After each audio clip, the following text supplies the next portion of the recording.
Here's part two of my September 2011 ban list predictions. The next card that I despise beyond belief, not that because I don't have them, which is kind of unfortunate, but it's just a broken card and everyone's calling it a quote-unquote staple of the Solemn Brigade, is Solemn Warning needs to go to 1. This card, the fact that you can just negate a summon by paying 2,000 life points, which may seem like a lot, but when you get rid of that normal summon, some decks just, they don't know what to do. Blackwings, Monarchs, you name it. Any deck that loses its normal summon usually can't, it's just basically pay 2,000 life points and your turn. So I think that card should go to 1. Now looking at the OCG, I think that Blackwing Value is going to hit to 1. The reason behind this is because Blackwings are still really popular in the OCG, and Value Turbo can easily trample over certain plant decks because they don't have Reborn Tengu. And they're just straight up beat sticks, and they just get ahead and just ram over the little debris dragons and the little Raikos and just keep on going through. And I think that, well, seems like Konami touches Blackwings every list, so why not put something based on the OCG, which could possibly happen. So I think Value is probably going to hit, might get hit to 1, probably not, but it just seems like a logical choice here. Next card I think is going to hit to 1 is our favorite Archlord Christia. Reprinted in a tin, going to be easily accessible, but that might be a sign that you might only need 1. And it's pretty broken in fairies. I've seen and read about a match that Fraser Smith did in the WCQ. He spammed this card 3 times and brought back Honest every time, and that's just pretty broken in my opinion. And it's just a 2800 beater for free most of the time when you can go Earth, Venus, 2 Shine Balls, Trish, Archlord Christia, pretty much game. It's just a pretty ridiculous card.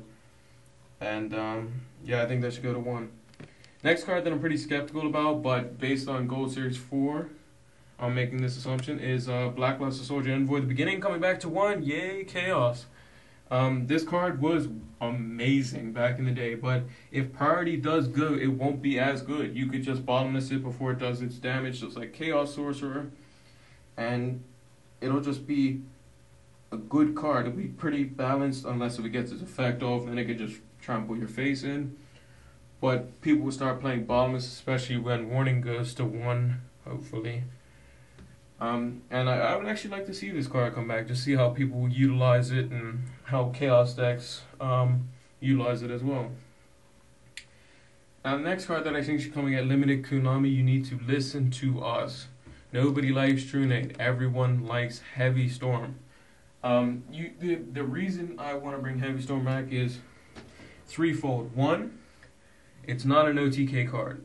I've seen people Heavy Storm with just 2 back rows just to clear their opponent's back rows, just for the fun of it, and then they just set their Raiko, whatever, and go about their business.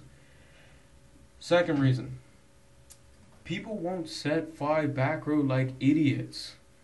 If they know that Heavy Storm can kill all their back rows and get rid of them, they won't do that.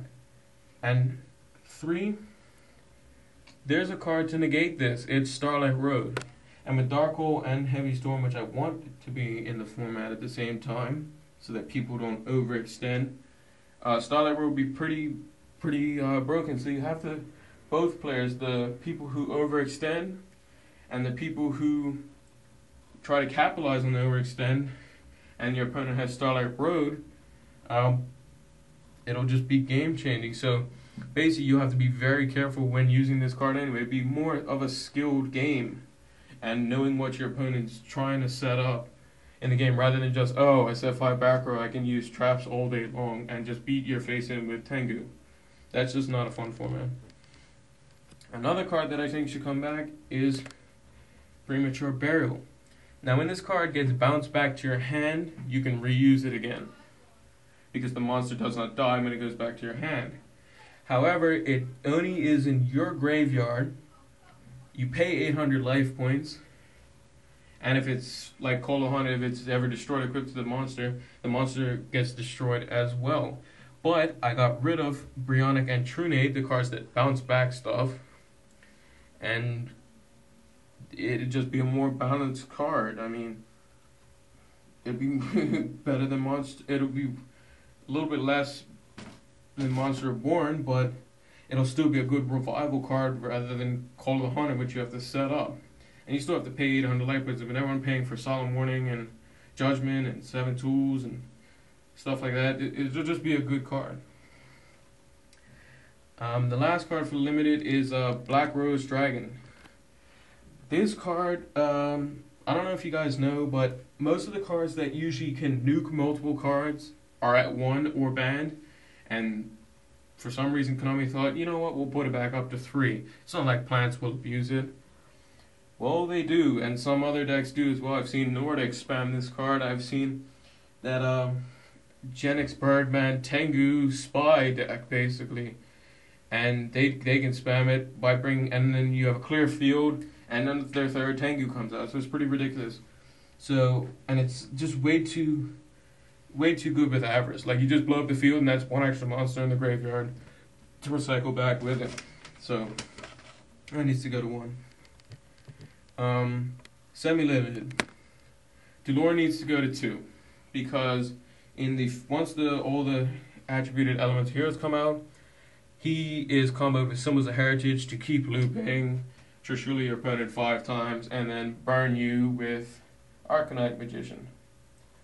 Or no, it's not Arcanite, Tempest Magician, I believe it is. And if he's at 2, Symbols of Heritage no longer works, and the whole FTK is done, and you can keep Future Fusion in the game, which some people use it for its right purpose, to use monsters, not to keep looping it. So, and who even uses 3 in an extra deck anyway?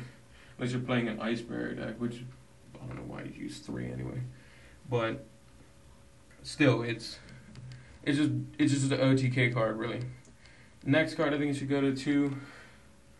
The Pot of Greed for 6 Samurai United. This card is just ridiculous. You basically get 2 cards for free. It's like Activate United, draw 2 cards. It is Pot of Greed.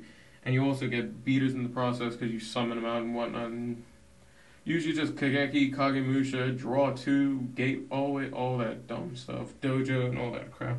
Just the Bushido counter is just...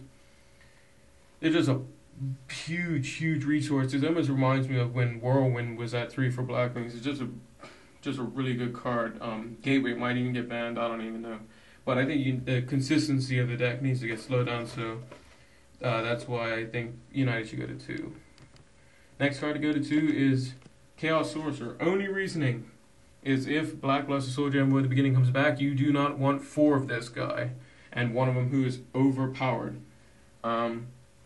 So I think he should go to 2, just making so that you have 3 of this Chaos kind of card where you move from play the dark and the light.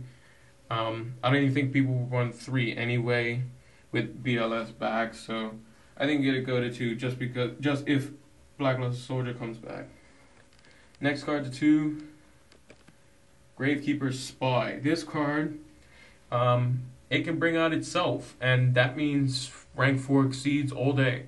And Gravekeepers, first turn set Spy, set through back row, roll Tribute, Necro Valley, kind of broken in my opinion. Then you flip Spy, summon this, summon that, blow up your crap, game over, have fun, not doing anything with the graveyard or anything, because you dropped all your monsters. So this card, it just accesses basically all the Gravekeepers besides Commandant, which you want to keep in your hand or deck so you can get those Necro Valleys. And it just brings out any card you need, the Recruiter or the Descendants, to just keep Destruction looping. And it's just a really good card.